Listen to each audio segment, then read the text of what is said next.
of course, ito yung ginagamit ko sa mukha ko, guys. Ito yung Hello Glow Advanced Rejuvenating Set. Kakatapos ko lang maghilamos, and ito yung ginamit ko, itong Hello Glow Advanced Rejuvenating Set na facial cleanser.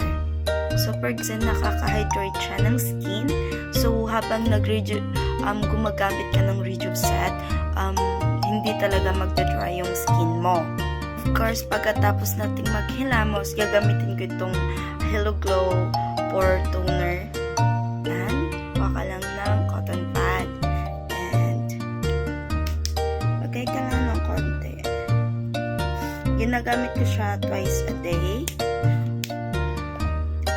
Super ganda talaga ng Rejuve set na to, guys, kasi hindi ka makakaranas ng pamamalat, hapde sa mukha mo.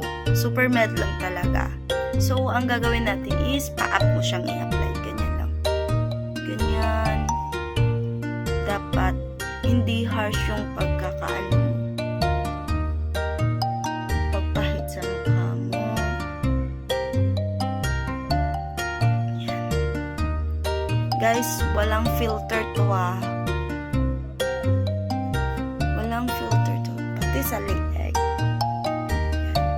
Pwedeng-pwede nga pala tong Advanced Rejuvenating Set na i-maintenance.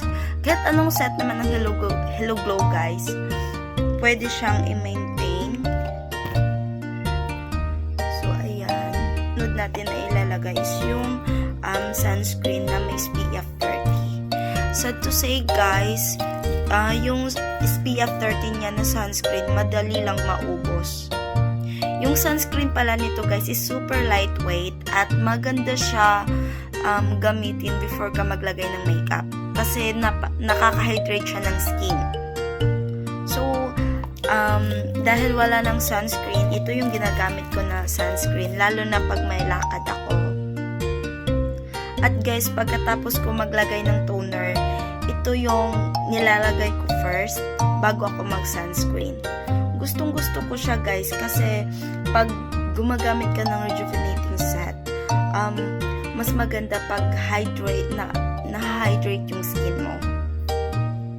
So, before ako maglagay ng sunscreen, ginagamit ko itong soothing gel. Pricing niya sa skin, perfecto bago ka maglagay ng makeup. Kasi hindi talaga siya magkikakey. You can see, guys, ito rin yung dahilan kung bakit napaka-glass skin ng mukha ko. Naga-glass skin talaga siya, guys. Ayan. Pwede mo rin din siya ilagay sa lips. Pwede din sa lips. Ayan. Tapos, intayin mo lang siyang matuyo. Yan, para ma-absorb ng skin natin. Pinapa-absorb ko siya sa skin ko. Dahil wala tayong ano dito, gumagamit ako ng silicone. Para matuyo siya. Guys, meron pala siyang nourishing cream. Napakaganda din nito. Lalong-lalo na pag gumagamit ka ng mga Rejuve sets.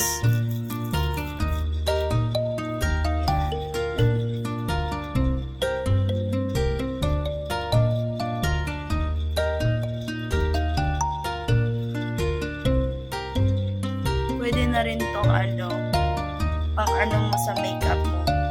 Base. Ganyan. Super dali lang niya i-spread, guys.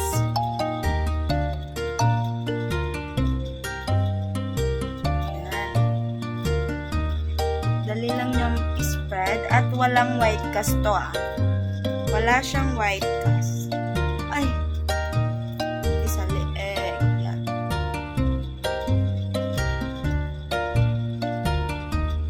Dapat kahit may sakit tayo, presentable pa rin tayo, di ba?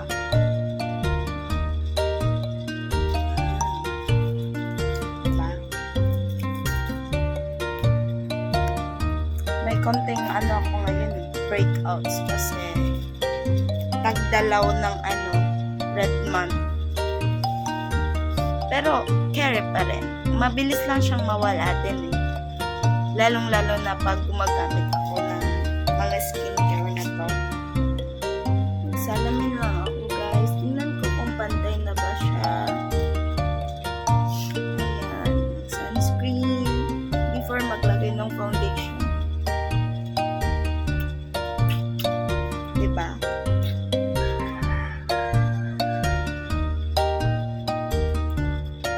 Kahit wala pang makeup, pack na.